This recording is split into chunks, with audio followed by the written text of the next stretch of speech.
Vamos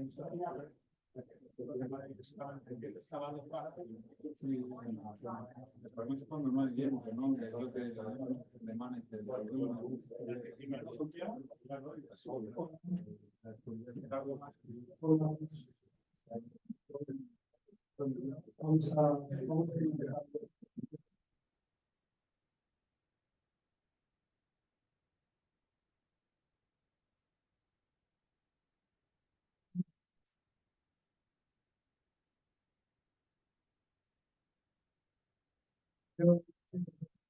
Y con empresas, gracias por estar aquí. Vamos a ver si consigo una función, por favor.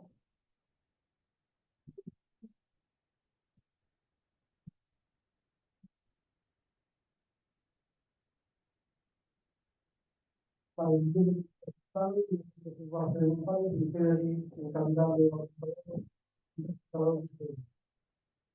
Y como está a cabo de la parte de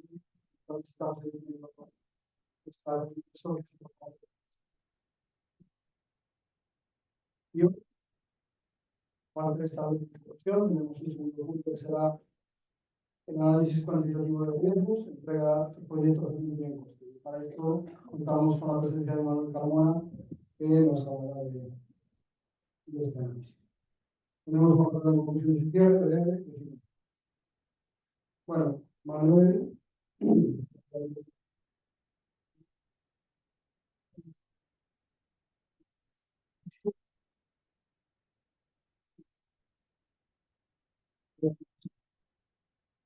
Sabe cómo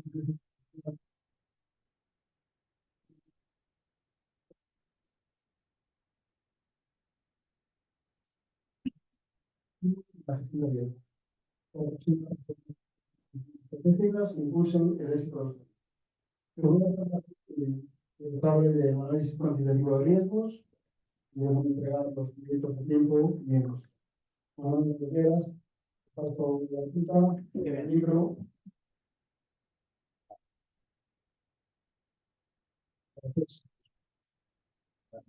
Muchas gracias por haber invitado a este evento.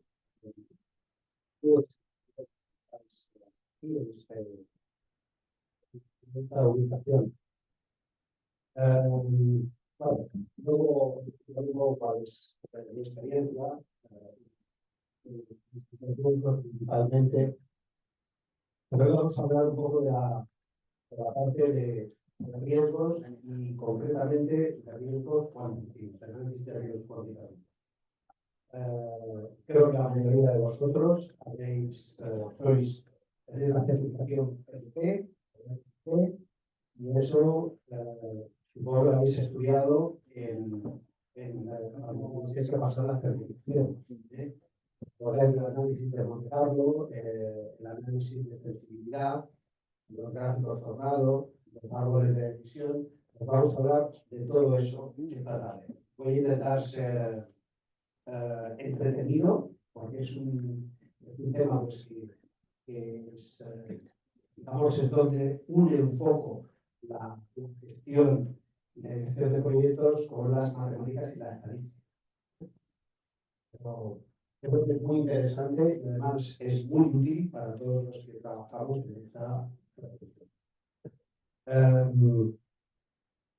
Aquí hay una serie de comentarios, luego os pediré que vosotros, bien abajo, os pediré que vosotros realicéis un juicio sobre la pertinencia de esos comentarios. Luego os contaré un pequeño secreto con respecto a esos comentarios que van a aparecer abajo. Vamos a hablar del análisis de riesgos cuantitativo.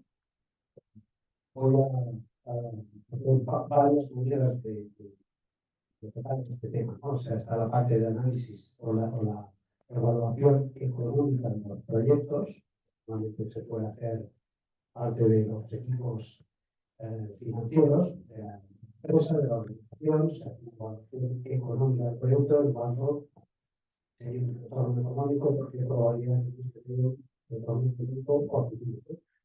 las métricas o facilities como se dice.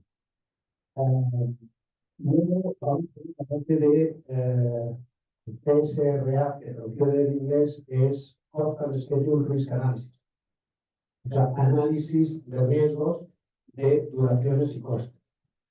Vamos a ver un poco de árboles de decisión, análisis de goal time, que en castellano se llama de formatín, y uno de mis sujetos preferidos, temas preferidos que he descubierto relativamente hace poco, es el de la inteligencia artificial, los modelos de lenguaje extenso, o como se suele llamar en inglés, pues LLMs, está pues ChatGPT y todos los que vamos a ver esta tarde.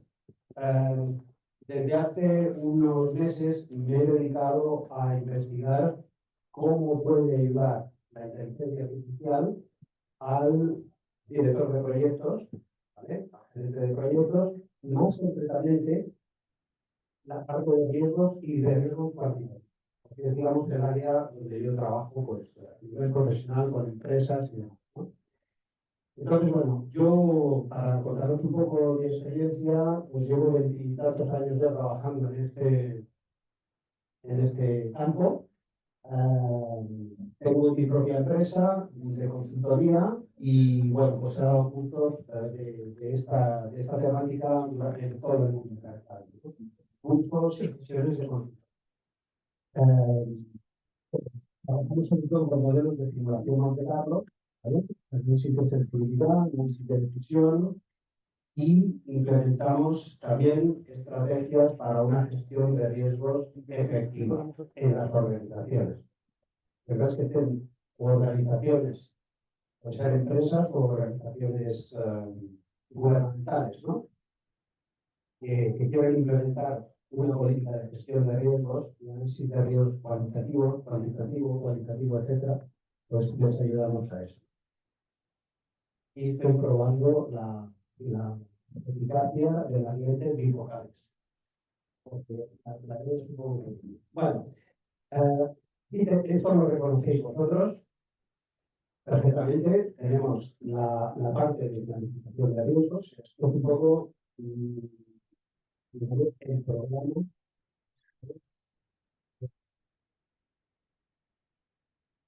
Nosotros, que es la que he estudiado yo, tenemos una fase de planificación de riesgos, identificación y análisis de riesgos cualitativo. El análisis de riesgos cuantitativo, cuando identificamos riesgos en el análisis cualitativo que pueden impactar los resultados del proyecto, y luego la planificación de respuestas a los riesgos, por lo que mitigación y demás, ¿no? Me gustaría lanzar algunas preguntas así para ver, ¿cuántos de vosotros realizáis análisis de riesgos en los proyectos? Vale. Análisis de riesgos cualitativo. Un inciso, el análisis de riesgos cualitativo para mí es cuando trabajamos con matrices de riesgo.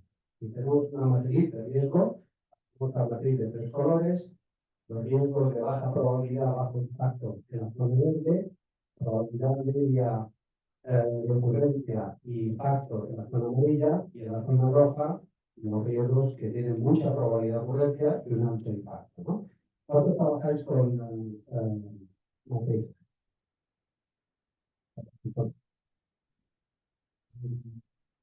Vamos a ver, vamos a salir de la, nos vamos a centrar en la parte del cuantitativo, en la parte matemática, ¿no?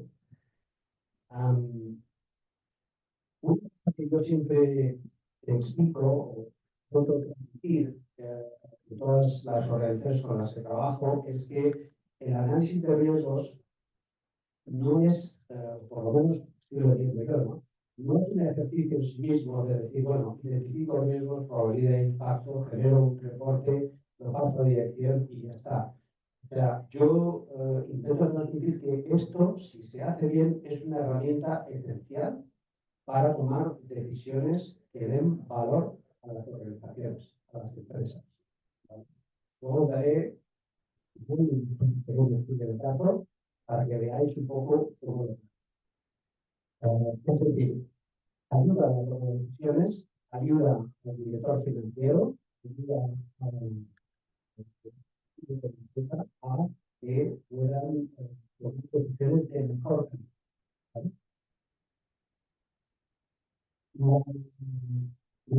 Vamos a ver la dimensión económica de la institución. Cuando vosotros hacéis crear modelos, típico modelo en Excel, viabilidad económica de un proyecto.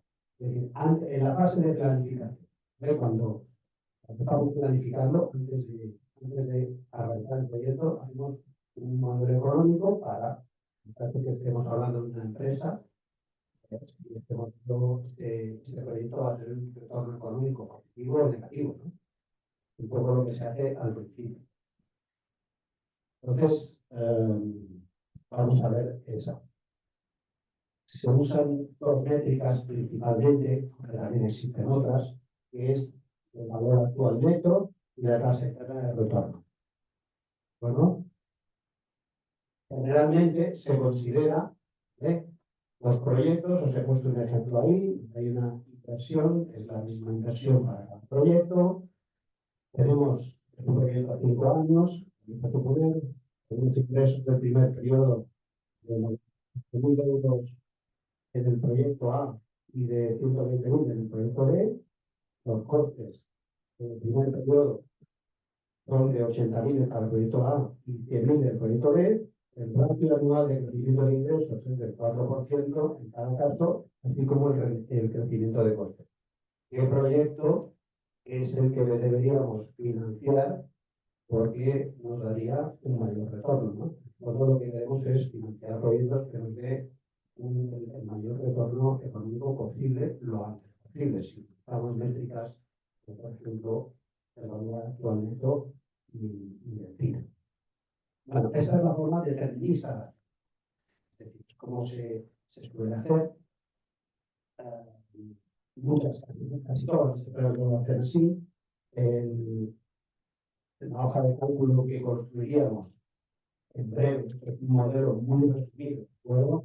Teníamos unos parámetros, calculamos cada año cómo van creciendo los ingresos y los costes. Al final veis aquí, en esta celda, donde pone el valor residual del proyecto, no sé si lo podéis ver. Bien, este es el valor residual, que habría que deducirlo, y por tanto tenemos en este caso, un PAN de 18.000 euros y un PIB del 15%. ¿Vale? La cuestión es que cuando tenemos muchos proyectos tenemos que introducir variación. Repito, este es un ejemplo muy sencillo. La vida se complica enormemente cuando estamos en práctica. Lo que puedo resaltar es la diferencia entre un proyecto determinista y uno probabilístico que no me cuenta bien. Lo único que que puede haber en costes, fluctuaciones de costes de personal, nueva legislación, etcétera, etcétera. Entonces eso lo planteamos con un rango que pueden poner esas variables y veis 4 parámetros, 5 parámetros que hemos considerado, la inversión, ingresos anuales, costes, etcétera, tienen un rango que van pues, desde el valor bajo al valor medio, que habíamos previsto el valor más probable, al valor alto o máximo, ¿no? Con simulación Monte Carlo, otro comentario,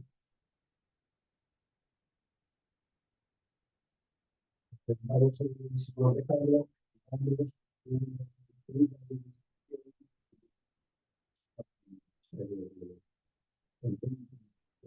el software que se puede empezar, esto se hace por si no lo había.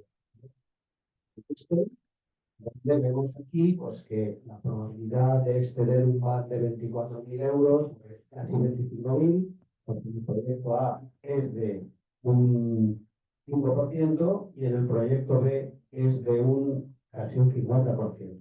Lógicamente, el proyecto tiene una probabilidad mucho más alta de exceder un cierto valor. pero también tiene una probabilidad mucho más alta de tener pérdidas. Luego aquí tenemos que ajustar la decisión según el apetito riesgo que tenga la organización. O sea, esto es un método para evaluar proyectos probabilísticos que sobre todo se usa en industrias que tienen mucha incertidumbre. Tipo 3, por ejemplo, farmacéuticas, seguros y reaseguros sobre todo, y energía, tanto en su versión antigua oil and gas como renovables. Son, por poner ejemplos, el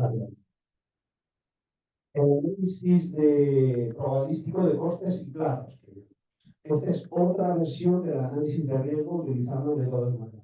¿Cuántos de vosotros habéis realizado este tipo de análisis alguna vez? Sí. Pedro, vale. Y Fernando, vale. Esto es súper útil. ¿Cuántos de vosotros hacéis programas, o sea, planeación de proyectos con Project, Primavera?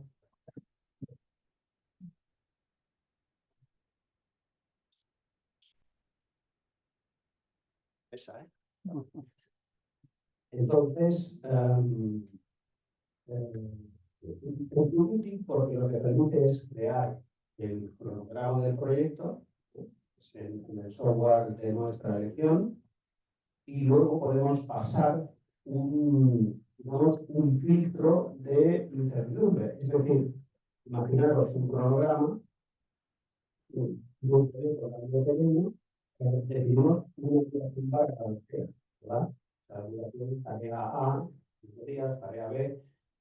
Hacemos una secuenciación de las tareas, donde sale, base a esa secuenciación, sale un camino crítico, más o menos podemos determinar que el proyecto se va a terminar tal día, va a costar tanto y va a estar listo en esa fecha. Porque todos sabemos perfectamente que eso es así.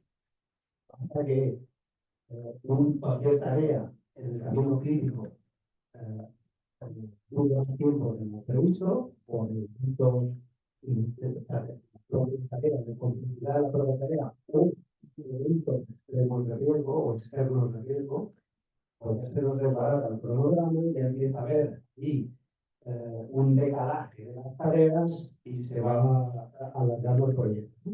Entonces, este método de análisis de riesgos de cronograma y coste lo que nos permite es hacer simulaciones de la duración probabilística de las tareas. Es decir, de introducir un número, por ejemplo,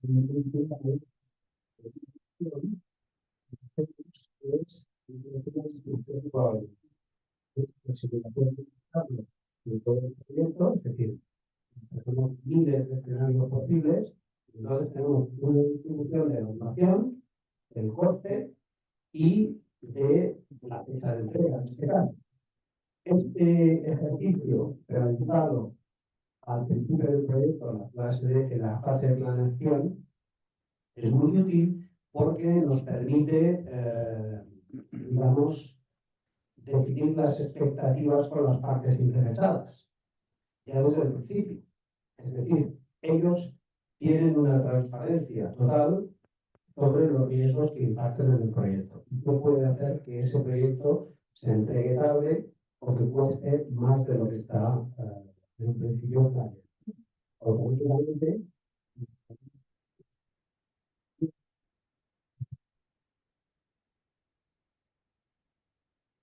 pues, vamos a enfocar los riesgos que impacten más en el proyecto.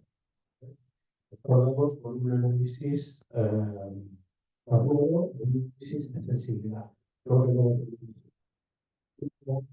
Esta técnica de Monte Carlo es muy útil para la toma de decisiones estratégicas y la evaluación comparativa de proyectos considerando rentabilidad y riesgo. Tenemos que ir ajustando esas dos variables según la organización.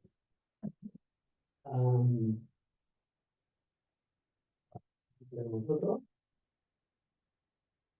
los registro. Luego tenemos otro método, es lo que llamamos el registro de riesgos. Estáis familiarizados todos porque esto es algo que es prácticamente obligatorio en cada proyecto, ¿no? Hay que identificar todos los riesgos que podamos e intentar estimar la probabilidad de impacto. Hablamos de las matrices de riesgo. Bien, hay un método probabilístico para realizar una evaluación del impacto de los riesgos en el proyecto.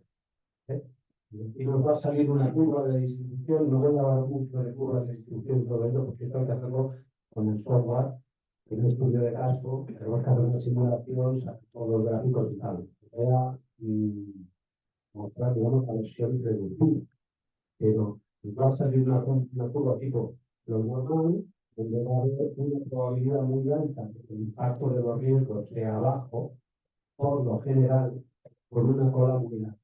Entonces, esto es muy útil porque lo que nos permite es definir un umbral máximo de riesgo. Por ejemplo, en este caso, no sé si lo veis, es de $9 millones, creo que es, pero con millones. Esto lo que nos va a permitir es decir, bueno, hasta aquí puedo digamos, asumir el coste del impacto de los riesgos. Pero, por ejemplo, tengo que transferir la cola a una compañía de seguros, o tengo que eliminar riesgos con estrategias de mitigación de riesgos. Es decir, se realiza este análisis para ver hasta dónde podemos llegar, porque lo peor que nos puede pasar es que haya un capital, una reserva de mitigación de riesgos, vamos a suponer, de $300.000 o euros, y tenemos una probabilidad muy alta de que el impacto de los riesgos externos pues sea de $500.000. Entonces ahí estamos pillados totalmente. Todo esto hay que planearlo con anterioridad y con... Esta es una captura de pantalla de una organización de hermana, un poco asociada a la PMI, es la AAC, la American Association of Cost Engineers. Ellos también lo tienen claro ese aspecto. Es decir, está en inglés, perdonad, pero capturé la poder que me pareció súper ilustrativa, ¿no? Es decir, del equipo del proyecto cogemos el input, tanto a nivel de desarrollo, tecnología, complejidad de todos los aspectos que afectan al proyecto, ¿no? Es decir, costes y demás. Y luego determinamos o definimos condiciones o elementos de riesgo que sean específicas del proyecto. Lo combinamos todo en un modelo y hacemos un análisis. Esto lo que permite es que vamos a tener una visión política perfectamente que incorpore la incertidumbre de las variables que intervienen en el proyecto, así como los riesgos que pueden impactar. Es un análisis que es el más completo. Para eso hay que combinar el Cost and Schedule Risk Analysis con el registro de riesgos probables. ¿Vale? Luego, este es el análisis tornado que decía antes. Bueno, lo que me permite es, cuando yo realizo un análisis de montarlo de un registro de riesgos, este análisis me indica los riesgos que impactan más en el resultado. En este caso veis que el riesgo de un ataque, las ciberseguridad, pues tiene una probabilidad muy baja de violencia, el impacto del riesgo puede llegar a ser altísimo, ¿no? Luego es un riesgo que vamos a mitigar sí o sí. O sea, el segundo riesgo, el proyecto concreto, pues sería un riesgo de retención de talento, ¿no? No podemos permitir que las personas que tienen mayores conocimientos y experiencia pues se marchen a mitad del proyecto, porque esto puede tener un impacto significativo, pérdida de de skills y know-how, ¿de acuerdo? Y demás. O sea, muy útil porque permite identificar dónde nos tenemos que centrar. Fijaros que aquí hay un riesgo de control de calidad eficiente o de fallos de equipos. Comparativamente con los dos primeros riesgos, tienen poco peso en el total. Por lo tanto, no nos vamos a centrar en mitigar este riesgo sin haber mitigado este primero. ¿No? Por sentido, tenemos que centrarnos en los riesgos que van a impactar el proyecto de bueno, seguridad. Hay una inversión que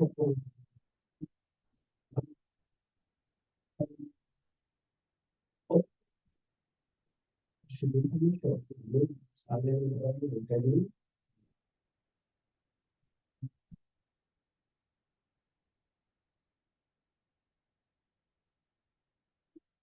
pues, sale del radio de Kelly.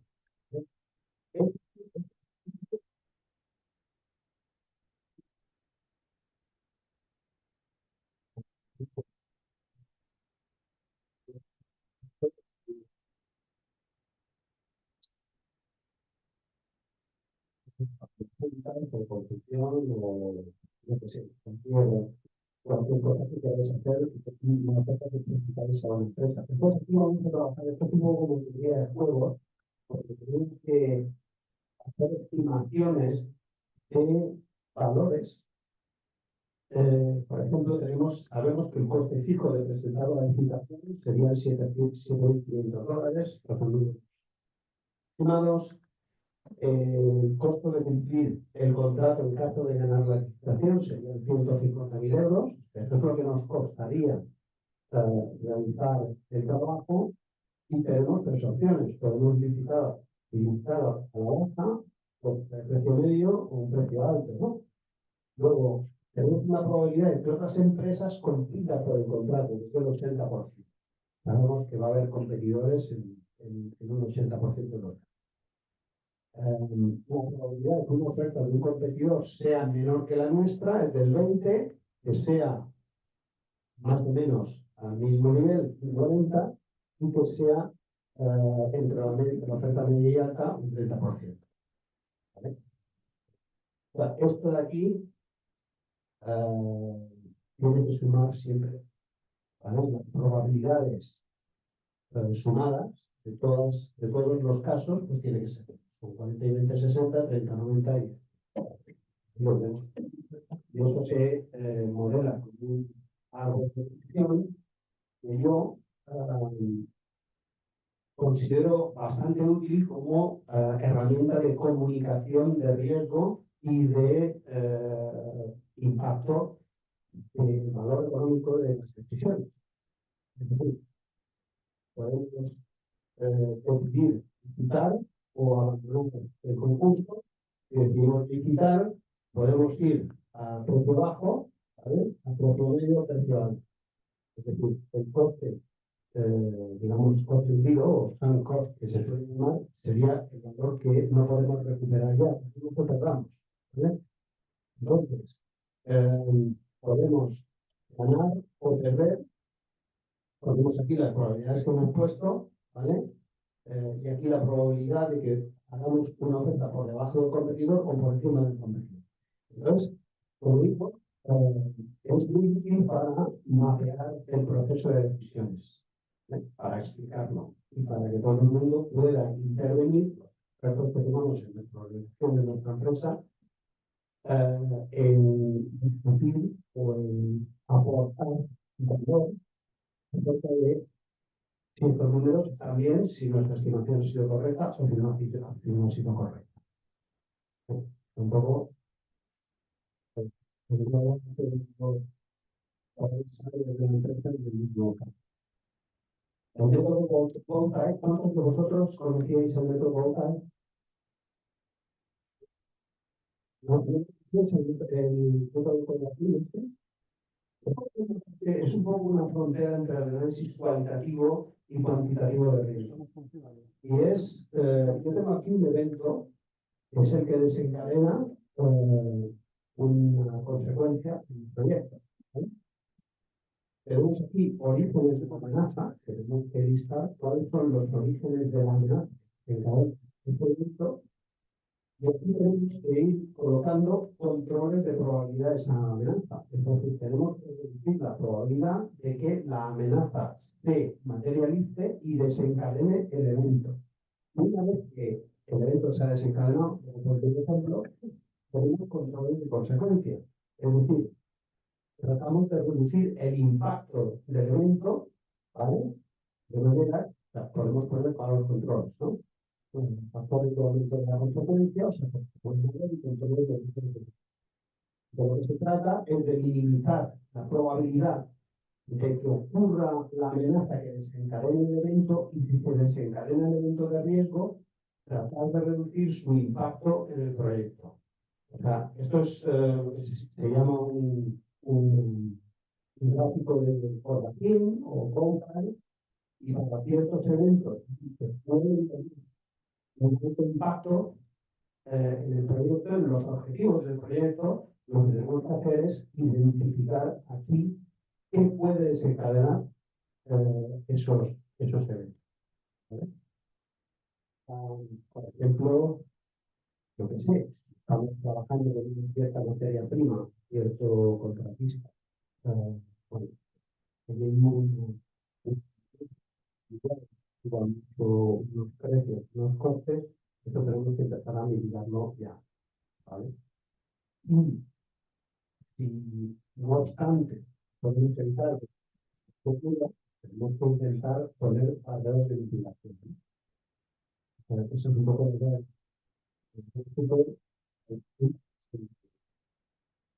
Como podéis intuir, este tipo de gráfico de probabilidad se hace con los pocos riesgos que realmente van a tener un impacto muy significativo en el proyecto.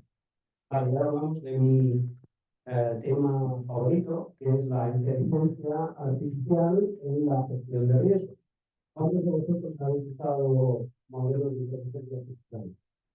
ChatGPT, Claude, DeepSeek. DeepSeek, LeChat, tenemos un LLM europeo, que es francés, para los que, bueno, pues no quieran caer de los americanos y de los chinos, hay una alternativa. Funciona bastante bien, lo puedo decir. Entonces, bueno, ¿cómo podemos utilizar la inteligencia artificial para ayudarnos con el tema de la gestión de riesgos? Algún apunte antes de empezar con el tema. Entonces, la gestión de riesgos, sobre todo la parte probabilística, tiene o ha tenido tradicionalmente un inconveniente, es que tiene una barrera de entrada alta, ¿vale? O sea, no todas las empresas tienen o bien la capacidad o el know-how o el staff para crear modelos matemáticos que en algunos casos pueden ser muy complejos y para poder comunicar, digamos, el output, los reportes que genera un análisis probabilístico con ciencia o eficacia a los tomadores de decisiones, ¿no? Entonces, una de las cosas que yo creo que la inteligencia artificial ayuda bastante es a plantear esa búsqueda inicial, ¿no? Porque todo el mundo, cuando hablamos de la decisión de cambio, por ejemplo, no te determina distribución de niveles, ¿no? Sino que es muy variable la probabilidad de cada valor. Y puede distribuir doble, porque el tiempo tiene pánico a meter una decisión que puede estimaciones que no son incorrectas, por ejemplo, black box, ¿no? No sabe lo que está pasando ahí.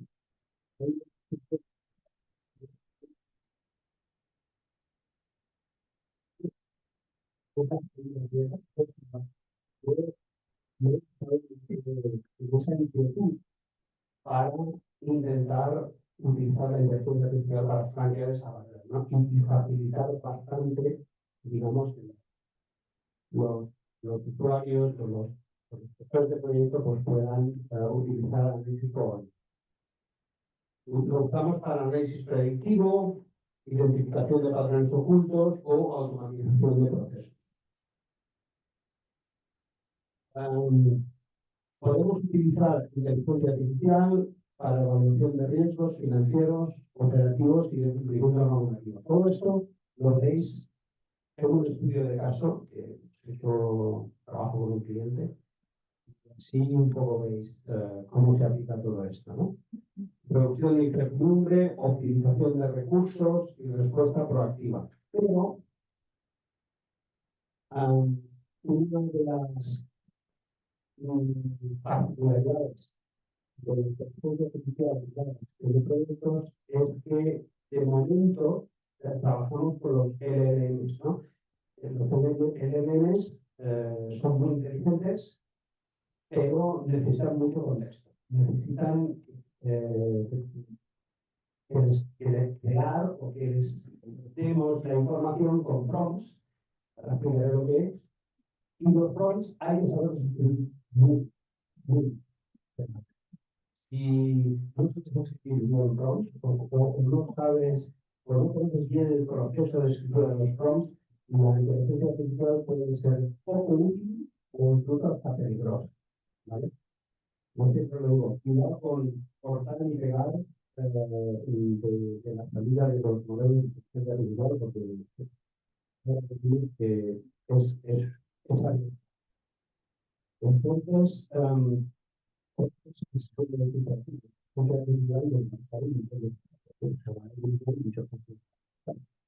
eso es cierto en algunos casos, los trabajos con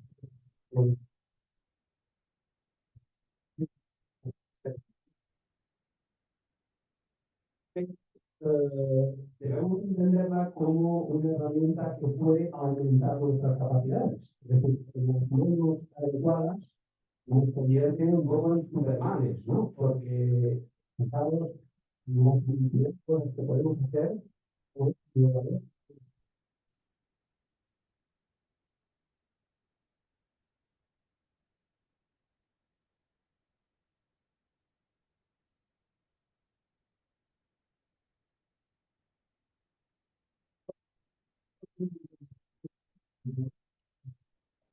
el ChatGPT, el más, digamos, común. Aquí, utilizar el ChatGPT mucho, ¿no? Tenemos a Claude y Anthropic, dicen que es muy bueno. Bueno, si eres hasta que te da la presentación después, ¿no? Pues todo esto,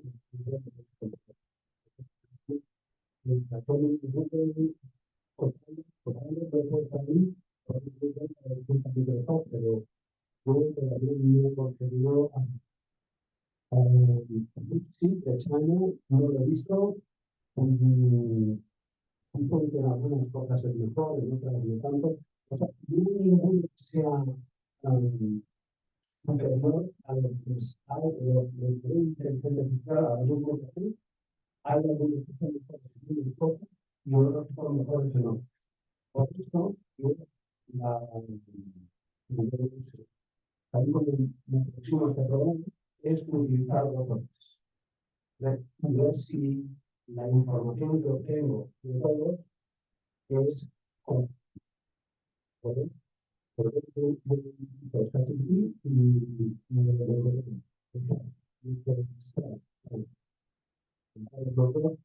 es mucho más rápido, está aquí, para que los cuadros, ¿no?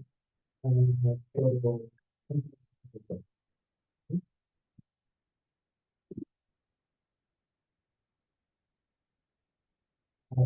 proceso de gestión de riesgo nos ayuda con la identificación, análisis, clarificación de respuestas y monitoreo de riesgo. Y otra frase, típica del mundo de la gestión de proyectos. Entonces, vamos a entrar ahora en lo que hablamos de los prompts, porque ahí está, esto es como se suele decir, es el ojo del huracán, ¿no? Es la parte más importante de trabajo común, saber escribir un prompt. No hay ciertas normas Yo todavía no tengo investigación, yo puedo dar lo que yo he probado y un poco, si os puede servir, pues, espera, 5 minutos. Vale, dos prompts, uno se llama Create y otro RT. El RT es muy fácil, es Raw Task Format, ¿vale? Tú le dices al modelo qué es lo que quieres que sea, le das un trabajo y cómo quieres que te lo presente. El Create es más complejo. eh, El Create es más complejo porque te permite crear un carácter, ¿vale? Hacer una petición. Tú le puedes dar ejemplos. Quiero que me des la salida basándome en este ejemplo, pero esto es solo un ejemplo. Quiero que tu salida, digamos, copie el estilo de este ejemplo, ajustes que quieras realizar y tipos de salida, ¿no? Por ejemplo, eres un consultor experto en gestión de riesgos para proyectos tecnológicos, diseñen un plan de mitigación de riesgos identificados, una lista de riesgos perfectamente posible, para un proyecto de implementación de un sistema ERP. Incluye riesgos comunes como resistencia al cambio, fallas técnicas y retrasos en el cronograma. Ajustes. El plan debe enfocarse en medidas prácticas y ajustadas a una empresa mediana en el sector tal, del país tal, incluso de la ciudad tal, con poca experiencia en análisis y gestión de riesgos. Nuestros competidores son competidor 1, competidor 2, competidor 3. Está dando ahí ejemplos. Él lo que va a hacer es ir al sitio internet de los competidores y va a examinarlos. Y por responsabilidad, generar un informe estructurado en 3 secciones: identificación de riesgos, evaluación, probabilidad de impacto y posibles estrategias de mitigación. De evaluación, el resultado debe ser claro, detallado y práctico, facilitando la comprensión por parte de los gerentes del proyecto. Bueno, esto es un prompt, ¿vale? O sea, esto es lo que tenemos que decirle al LLM que hay. Hay una parte muy importante que estoy hablando ya. Esto es otra, no voy a extender mucho porque me queda poco tiempo y en todo esto lo podéis ver, ¿vale? Tenéis una descripción de la tarea, el rol, los límites que queréis poner. Hay que trabajar mucho el contexto, hay que definirle muy bien el contexto porque si no se pierde, ¿vale? Y de ahí digo que esto de copiar y pegar con esto no vale. Esto tiene que ser manejado por gente que sepa lo que está haciendo y que pueda interpretar la salida. Y eso es válido o no es válido. ¿De acuerdo? También podemos utilizarlo como apoyo al equipo humano de evaluación de riesgos. Voy a pasar aquí las limitaciones de la IA, errores, falta de juicio ético, necesidad de intervención humana en toma de decisiones, deepfakes, abuso de copyright, todo esto ya lo habéis visto, no hace falta que lo repita yo, porque está claro que sí. Vale, estudio de caso y acabamos. Plan de negocio, un cliente, departamento financiero. ¿Qué hacemos? Tenemos un registro de riesgos con más de 350 distribuciones. Registro de riesgos, una empresa, el plan económico es a 6 años, hay que evaluar riesgos en el año 1, año 2, año 3, año 4, año 5, las áreas de negocio que quieren hacer uso, más 7 proyectos también por 3 años. Luego nos salen aquí aproximadamente 350 distribuciones de probabilidad. ¿Cómo aproximamos esta evaluación de riesgo? Tenemos un registro de riesgos probabilístico, entrevistamos a todos los propietarios de riesgos, ¿vale? Cada uno de lo que se suele denominar como los risk owners, ¿no? Y les decimos, ¿qué te parece este riesgo? ¿Cómo lo podrías expresar de una manera probabilística en una distribución? En cuanto a probabilidad de que ocurra y al impacto que puede tener. Entonces, como ellos son buenos conocedores de áreas, nos dan información. ¿De acuerdo? Eso con cada uno de los clientes o los risk owners, ¿no? Que suelen llamar. Eso lo que te digo es entrevista, lo que les enseño es una distribución de probabilidad. Y le digo, ¿tiene esto sentido para ti? ¿Esta probabilidad, este impacto? Pues sí, pero tiene un impacto máximo que ya es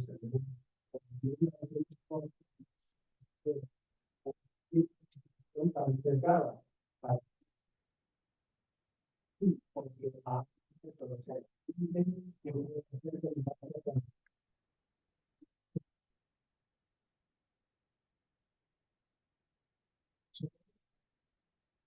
Yo hago una videoanotación de todo ese proceso, lo transcribo minimizado y ahí lo pongo en mayúsculas al LM, ChatGPT.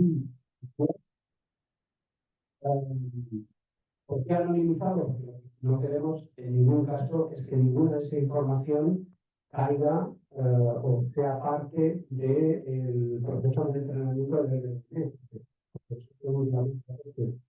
Puede ser sensible.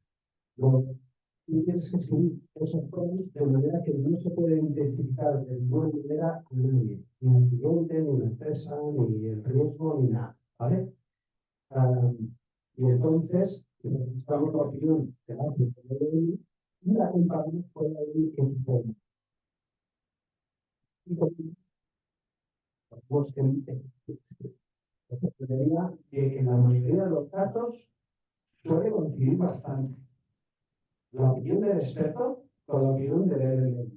Después estamos hablando de costes, precios, variaciones, por ejemplo, de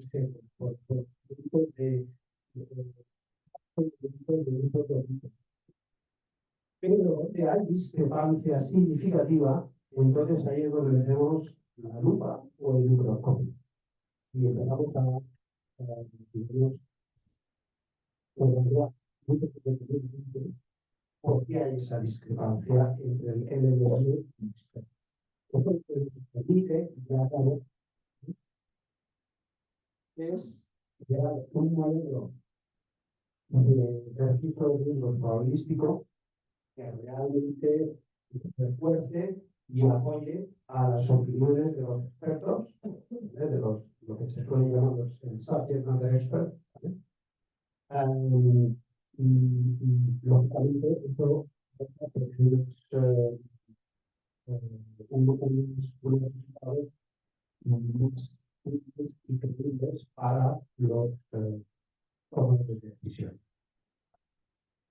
Yo creo que ya se me acaba el tiempo, ¿no? Muy bien. Vale. Sí. Gracias. Muchas gracias a vosotros.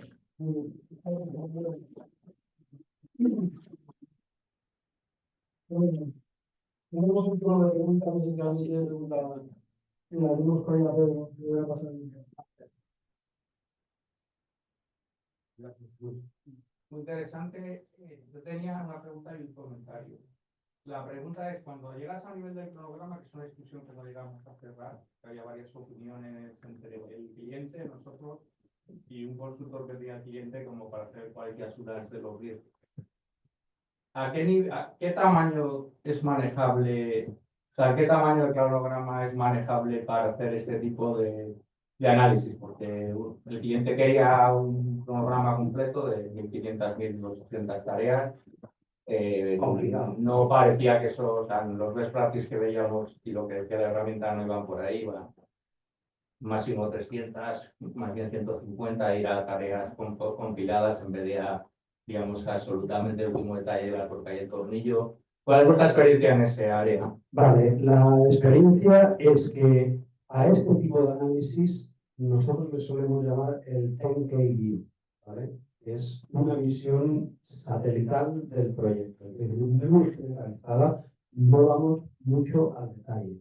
Lo que intentamos es estimar, por ejemplo, los hitos, la relación de los hitos, pero no de cada tarea. Esto depende del proyecto. Si es un proyecto de implementación de ERP en una empresa mediana, pues va a ser un proyecto que se puede aplicar esta técnica fácilmente. Ahora, si vas a es un proyecto de intercambiador de Samsung, Será más difícil. ¿eh? Será más difícil. Exactamente. Entonces ya ahí lo que tenemos que hacer es empezar a agrupar hitos y grupos de tareas para obtener esa visión generalizada. Esto se hace en la fase de planeación normalmente del proyecto, ¿vale? Es decir, lo que intentamos es ver, tener una idea de cuándo va a poder ser entregado, cuánto va a durar y cuánto va a costar. Pero yo creo que no es práctico a un proyecto que sea, por lo menos no con el software que utilicemos, ¿vale? Luego hay otros software donde sí que puedes hacer un análisis de riesgo mucho más detallado. Pero estamos hablando ya de inversiones significativas, a lo mejor para empresas constructoras grandes y tal. Seguramente va a ser una visión muy generalizada de los proyectos. Y luego el comentario era el tema de cómo hacerlo anónimo, ¿no? Porque es bastante, yo lo veo bastante complicado dependiendo de sectores, porque hay sectores que hay, los players son 3. Entonces, el momento que pongas la cosa más nimia, estás diciendo qué empresa es. ¿Qué opciones habría para para ejecutarlo de un modo más anónimo, realmente seguro, no contra, digamos, La anonimización para mí consiste en no revelar, o sea, yo cuando escribo el prompt, es un prompt largo, me lo miro y digo, ¿puedo identificar yo a este cliente en base a este prompt? Si hay algo que permita identificar el proyecto, el cliente y demás, hay que cambiarlo. Y a veces podemos introducir cambios en el prompt que sean muy sutiles, ¿vale? Por ejemplo, no decir exactamente el sector de trabajo. Yo tampoco voy a hacer el caso de un sector que haya solo de sector, ¿no? Entonces, pero lo que se trata es de nunca dar información, ni de nombres de personas, ni de empresas, ni de proyectos, ni de cifras que permitan identificar la empresa, el proyecto, el sponsor, las partes interesadas, nada de eso. Ya, pero no, sí. Si tú estás hablando de proyectos de litio, el hecho de que haya un proyecto de litio ya es significativo, no hace falta más. O sea, aunque no sepas si está en Noruega o en Gabón, aunque no sepas el tamaño, a mí me da mucho miedo ese paso. Yo creo que a muchos de los clientes no quieren ver Stone en foto porque piensan que se va. De hecho, he estado haciendo análisis para la Unión Europea recientemente y nos mandaron no se puede usar bajo ningún concepto ningún tipo de inteligencia artificial. Si usted, ni para traducciones siquiera, si usted tiene alguna duda de los documentos que no están en inglés, nos lo mandas, lo traducimos con inteligencia artificial y se lo devolvemos traducido.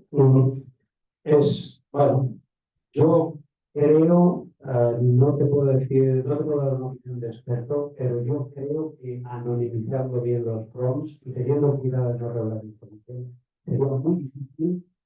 Tendría que ser alguien que intentara buscar expresamente el proyecto, la empresa y tal, ¿no? No lo sé hasta qué punto, pero bueno, si el cliente dice que no se puede, pues no se puede y ya está. O sea, hay que buscar otra alternativa.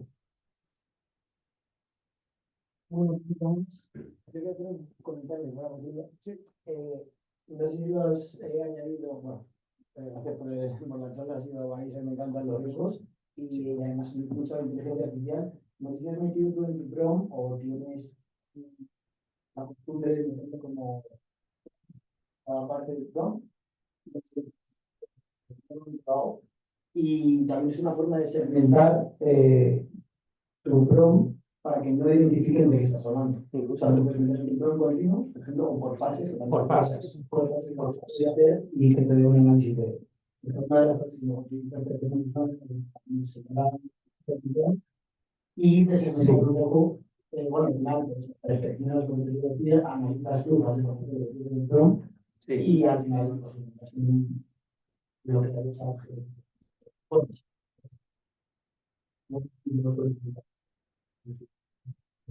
Sí.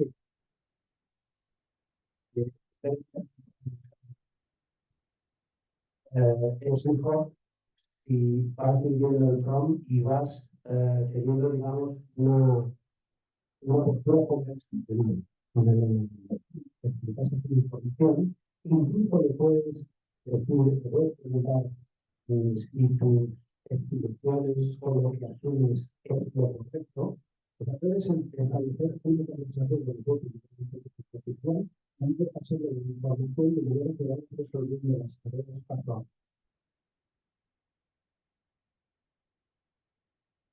Y por eso, estos son tres bloques básicos, ¿no? Prepara la definición de caso, mira el contexto, introduce las preguntas con el prompt y luego ves aplicando. Porque si introduces prompts, Muy bien, muchas gracias. Pronto la próxima esta parte. Gracias, Manuel.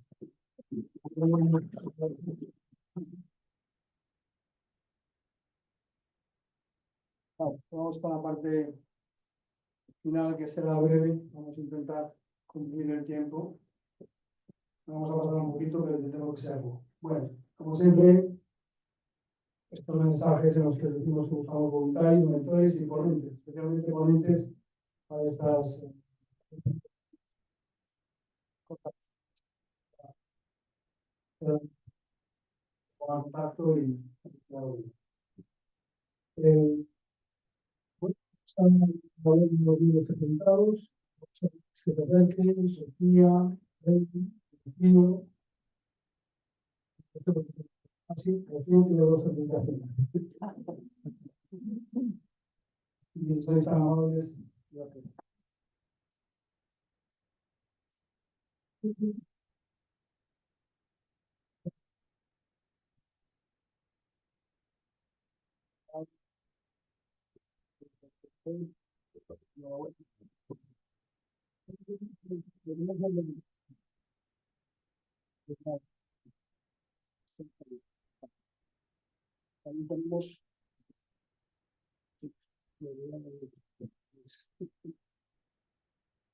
También tenemos algunos nuevos socios que ponen en pie, que dan un paso, si estáis por ahí.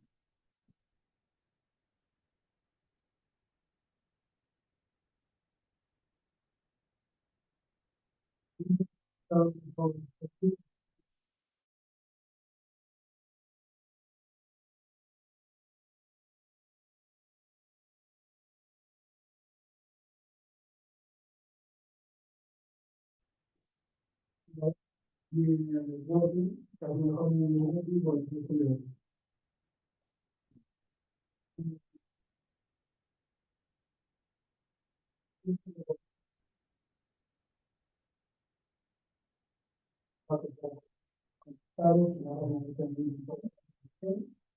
Y bueno, el 10 de marzo tendremos el encuentro de directores de proyecto.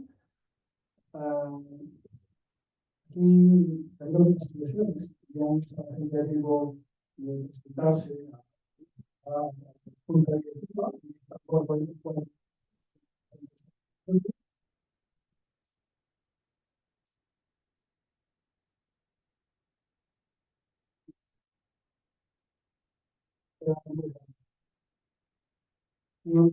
será Luis que esté con nosotros, y ver esa gente y mejorar la rueda de la vida, impulsando el desarrollo profesional y personal en equipos de proyecto. Gracias, Luis. Y bueno, como siempre, en todas las PDU, desde que los asistentes se declararán de manera automática y los asistentes de modo online se enviarán correo para que os podáis declarar. Y los agradecimientos a Jorge, que está aquí presente.